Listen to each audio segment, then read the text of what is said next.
So it's interesting you say the three types of learning are kinesthetic, auditory, and visual.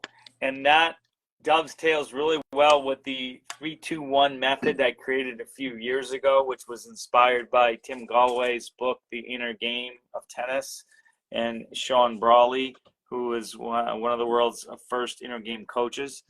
And I developed a easy, quantifiable way for mental skills, and one of them is the 3-2-1 method. And if you're looking at sweet spot hitting in tennis or pickleball, typically I call on the sweet spot 3. And so, for example, if you have this tennis racket and you're hitting here next to Roger Federer's face, it's 3. And then if you actually hit Roger Federer's face, it would be 2. And then if you're anywhere on the frame, it's a 1. But you wanna be 3 because that's maximum power with less effort and more comfort. There's so many benefits to hitting on the sweet spot, right?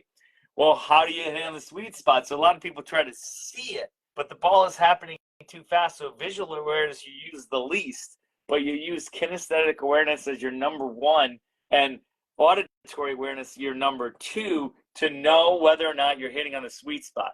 Well, why is hitting on the sweet spot important in tennis or pickleball? Because the ball is not going to go in the direction that you want with the speed, height, or spin that you want if you hit on the frame or on the edge of the paddle. So that's important.